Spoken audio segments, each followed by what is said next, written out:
അമ്മയുടെ പേര് നീലിയമ്മ. അച്ഛന്റെ പേര് കുഞ്ഞൻ. ആ ഉണ്ട്. ഭർത്താവിന്റെ പേര് രാംകുമാർ. എനിക്ക് 2 പിള്ളേരുണ്ട്. ബേബി കാർത്തിക, കീർത്തന. പിന്നെന്തെങ്കിലും പറയാനുണ്ടോ? ആ ഇഷ്ടമാണ് എനിക്ക്. ഞാൻ പിറന്നു വീണത് ഉച്ചാരക്കടവിലാണ്. ഉച്ചാരക്കടവിൽ ഉറവിങ്ങൽ വീട്ടിൽ എന്നാണ് പിറന്നു വീണത്. എൻ്റെ മാതാപിതാക്കൾ എന്നോട് നല്ല സ്നേഹത്തിലാണ് എന്നെ വളർത്തിയിരിക്കുന്നത്. പിന്നെ അത് എന്നെ അവിടുന്ന് ഞാൻ വളർന്ന് വലുതായി. ഇപ്പം എന്നെ തമിഴ്നാട്ടിലേക്ക് കല്യാണം കഴിച്ചിരുന്നു. ഇപ്പം ഞാൻ വീണ്ടും ഞാൻ ഇങ്ങോട്ട് വന്നു. അതായത് നമ്മുടെ വലിയ ഈ കൊച്ചു ഗ്രാമം കരുവാരുണ്ട്. ഈ കൊച്ചു ഗ്രാമത്തിൽ ഞാൻ വന്ന് ഇവിടെ ഞാൻ സത്യം പറയുകയാണെങ്കിൽ എനിക്ക് വീടൊന്നുമില്ല. വാടക വീട്ടിലാണ് ഞാൻ താമസിക്കുന്നത്. അത് ഞാൻ ചുമ്മാ ഒരു യൂട്യൂബ് ചാനലിൽ പിള്ളേർ പറഞ്ഞു ഒരു യൂട്യൂബ് ചാനൽ തുടങ്ങിയാൽ എന്താ ചുമ്മാ എല്ലാവരും ഇപ്പോൾ കലാമണി സാറ്, നമ്മുടെ മലയാളത്തിൻ്റെ ഹീറോ കലാമണി സാറ്, അങ്ങനെ എല്ലാവരുടെയും സൗണ്ട് അവരുടെ ആക്ടിങ്, അതായത് അവരുടെ കാണുമ്പോൾ നമുക്കൊരു സന്തോഷം ഉണ്ടാവും. അവരത് നമ്മൾ അഭിനയിച്ച് ഇതാക്കിയപ്പോൾ എനിക്ക് അത് വീണ്ടും അത് നമുക്ക് ആ കലാവാസന എൻ്റെ മക്കൾ പറഞ്ഞമ്മ ഇത് നിങ്ങൾ അവതരിപ്പിച്ചാൽ നല്ലതായിരിക്കും അങ്ങനെ പറഞ്ഞിട്ട് ഞാൻ അടുക്കളയിൽ നിന്ന് ആരെങ്കിലേക്ക് അത് അടുക്കളയിൽ വെച്ചിട്ട് ഞാൻ ചുമ്മാ ഇങ്ങനെ ഞാൻ പറയുകയാണെങ്കിൽ തൊഴിലുറപ്പ് പണിക്കൊക്കെ പോകുന്ന വ്യക്തിയാണ്. അങ്ങനെ പോകുമ്പോൾ ഞാൻ എൻ്റെ കലാവാസന ഞാൻ അവിടെ പണിയെടുക്കുമ്പോൾ പാട്ട് പാടും. എൻ്റെ കൂടെ എൻ്റെ ഫ്രണ്ട്സ് അവരൊക്കെ നല്ല ഫ്രണ്ട്സ്, നല്ല ഫ്രണ്ട്സാണ് അവരെല്ലാം എന്നോട് പ്രോത്സാഹിപ്പിച്ചു. അതായത് പിന്നെ നിങ്ങൾ ഇവിടെ നിൽക്കേണ്ട ആൾ അങ്ങനെയല്ല, നിങ്ങൾ പാട്ട് പാടണോ എന്തൊക്കെ ചെയ്യണോ, അപ്പം നിങ്ങൾ ഒന്നുകൂടി കുറച്ച് കലാവാസന ഉണ്ട് നിങ്ങൾക്ക്. അപ്പം നിങ്ങൾ അതുപോലെ നിങ്ങളുടെ ജീവിതത്തിനെ പറ്റിയിട്ട് നിങ്ങൾ നല്ല ഒരു ഇതിലുള്ള ആളാണ്. അപ്പോൾ കുറച്ചും കൂടി നിങ്ങൾ വ്യക്തിപരമായിട്ട് നിങ്ങൾ കലയിലേക്ക് കുറച്ച് മുന്നോട്ട് വന്നാൽ നല്ലതായിരിക്കുന്നു അവരെ അഭിപ്രായം. അതായത് ഞങ്ങളുടെ അഭിപ്രായം പറഞ്ഞപ്പോൾ ഞാൻ യൂട്യൂബ് ചാനൽ തുടങ്ങിയത്.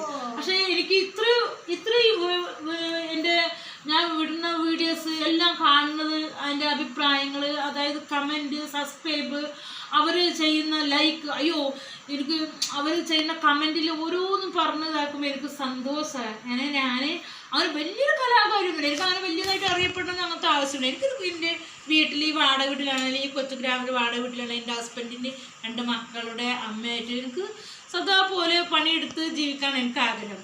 പക്ഷെ ഇപ്പം എല്ലാവരും ഇങ്ങനെ പറഞ്ഞതാക്കിയപ്പോൾ ഞാൻ വീണ്ടും കണ്ടോ സാരി കണ്ടില്ലേ,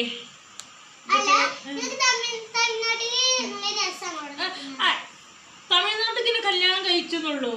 എൻ്റെ എനിക്കിഷ്ടം എനിക്ക് കേരളം, നമ്മൾ പിറന്ന നാട് ഇതാണ്. ഇത് നമ്മൾ ഒരിക്കലും മറക്കാൻ കഴിയില്ല. പിന്നെ എനിക്ക് എല്ലാവരും പിന്നെ ജഗതി സാറല്ലേ, നിങ്ങൾ ചോദിക്കൂ ആരെ പറ്റിയിട്ടാണ് നിങ്ങൾക്ക് പാടാൻ കഴിവ്, അതുപോലെ ചോദിക്കൂ. നിങ്ങൾ പേരെന്താ ടീച്ചറെ, നിങ്ങൾ പേരെന്താ മാഡം? കീർത്തന. നിങ്ങൾ കല്യാണം കഴിച്ചതാണോ നിങ്ങളെ? എന്നാ നിങ്ങൾ ചോദിക്കൂ എനിക്ക് ആരെ പറ്റിയിട്ടാണ്. ചോദിച്ചോളൂ. എനിക്കോ എന്റെ വയസ്സ് ഇവിടെ പറയാനേ പറ്റില്ല. ഞാൻ എവിടെ എന്റെ വയസ്സ് കുറച്ചുകൂടി ഞാൻ പറയാ, കൂടുതൽ പറയാൻ പറ്റില്ലല്ലോ. എനിക്ക് പറയുകയാണെങ്കിൽ 10-40 വയസ്സ് മേലായിരിക്കുന്നു. എന്നെ കണ്ടോ ചമ്മ തോന്നിക്കോ?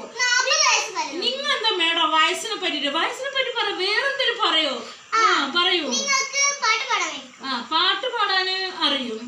പക്ഷെ എനിക്ക് കൂടുതൽ ഇഷ്ടം,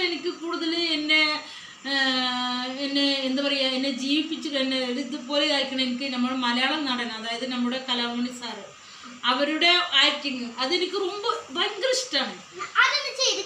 ചെയ്ത് കാണിച്ചുതരാം. ഇപ്പോൾ നിങ്ങൾക്ക് എല്ലാവർക്കും ഇഷ്ടമായ നമ്മുടെ ആലിലക്കണ്ണൻ എനിക്കറിയാം. ആലിലക്കണ്ണൻ, അതായത് ആ സിനിമ എന്താ മേഡം പറയൂ, ആ സിനിമന്റെ പേരെന്താ? വാസന്തി ലക്ഷ്മിയും പിന്നെ ഞാൻ അതില് അവരെ അഭിനയിക്കുന്നുണ്ടല്ലോ. ആ വേഷം എനിക്ക് എൻ്റെ ഹൃദയത്തോട് ചേർത്ത് വെച്ചിട്ടുണ്ട്. ഞാൻ എൻ്റെ ഹൃദയത്തോട് ഇതാക്കിയിട്ടുണ്ട്. അത് അവരുടെ ആക്ടിങ്, അത് മണിസാറുടെ ആക്ടിങ്, എന്നെ നോക്കൂ, ആക്ടിങ് ഞാനൊന്ന് നിങ്ങൾക്ക് കാണിച്ചു തരാം. പാട്ട് നിങ്ങൾ പാടൂ. ഞാൻ ഇത് ആലില്ല കണ്ണ ആ പാട്ടില്ലേ, ആ പാട്ട് നിങ്ങൾ ഒന്ന് പാടൂ. മേഡം ഒന്ന് പാടൂ. ആലില കണ്ണ നിന്റെ കുരളിത കേൾക്കുമ്പോൾ എൻ മനസ്സിൽ പാട്ടുണരും.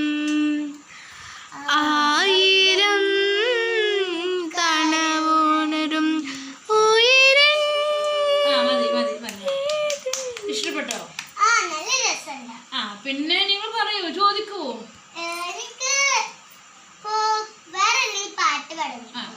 ഞാൻ പാട്ട് പഠിക്കാം. എനിക്ക് ഇഷ്ടപ്പെട്ട ഒരു പാട്ട്, അത് എനിക്ക് എന്താ പറയാ, എൻ്റെ അച്ഛനും എല്ലാവർക്കും ഇഷ്ടപ്പെട്ട ഒരു പാട്ട്. അച്ഛന് വേണ്ടിയിട്ട്, എൻ്റെ അച്ഛൻ മരിച്ചു പോയി, എൻ്റെ അച്ഛന് വേണ്ടി ഞാൻ ആ പാട്ട് പാടാം. പിന്നെ ഇതൊക്കെ കണ്ടില്ലേ, ഇതെല്ലാം തങ്കമാ കണ്ടോ. പിന്നെ സ്വർണ്ണ നാള് ഒരു വായിച്ചതാ കണ്ടോ, കണ്ടോ ഇതൊക്കെ ഭർത്താവ് പണിക്ക് പോയി, ഭർത്താവ് പോന്നു. ഇനി ഞാന് ഒരു പാട്ട് ഞാൻ പാടാം. എനിക്ക് ദുഃഖം, എനിക്ക് ഭയങ്കരமான ഒരു ഇതാണ് എൻ്റെ സങ്കടം. രണ്ട് പാട്ട്, ഒരു പാട്ട് അത് ഏതറിയോ? സൂര്യനായി തഴുകി ഉറക്കമുണർത്തുമെൻ്റെ അച്ഛനെയാണ് എനിക്കിഷ്ടം. ഞാനൊന്ന് കരയുമ്പോൾ അറിയാതെ ഉരുകുമെൻ്റെ അച്ഛനെയാണ് എനിക്കിഷ്ടം. സൂര്യനായി തഴുകി ഉറക്കമുണർത്തുമെൻ്റെ അച്ഛനെയാണ് എനിക്കിഷ്ടം. ഞാനൊന്നു കരയുമ്പോൾ അറിയാതെ ഉരുകുമെൻ്റെ അച്ഛനെയാണ് എനിക്കിഷ്ടം. കല്ലെടുത്തുമ്പിയെ പോലെ എന്നൊരുകുമൻ അറിയാത്ത നോവിലും അച്ഛൻ. പുഞ്ചിരി തൂകുമെൻ്റെ അച്ഛൻ. സൂര്യനായി തഴുകി ഉറക്കമുണർത്തുമെൻ്റെ അച്ഛനെയാണ് എനിക്കിഷ്ടം. ഞാനൊന്ന് കരയുമ്പോൾ അറിയാതെ ഒരുകുമെൻ്റെ അബ്ബനെയാണ് എനിക്കിഷ്ടം. ഈ പാട്ട് ഞാൻ എൻ്റെ അബ്ബക്ക് എൻ്റെ ഹൃദയത്തോട് ചേർത്ത് വെച്ചിരിക്കും. ഇന്ന് ഞാൻ പോട്ടെ. എനിക്ക് ഈ ഏഷ്യൻറ്റ് ബ്ലോഗിൽ ഇരിക്കാനും ഇതിൽ ഒരു പങ്കാളിയാകാനും നിങ്ങൾ എന്നെ ക്ഷണിച്ചതിൽ എനിക്ക് അതിയായ സന്തോഷമുണ്ട്. നമുക്ക് വീണ്ടും നമുക്ക് കാണാം.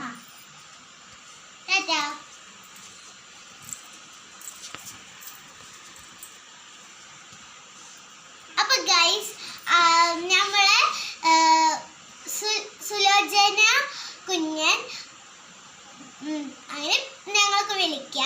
ഒരു പോയി. അപ്പൊ നമുക്ക് ഇനി അവര് വരുമ്പോ അടുത്ത ആൾക്കാർ ഇനിയും വരുമ്പോ നമുക്ക് അടുത്ത വീഡിയോ എടുക്കാം. ബൈ.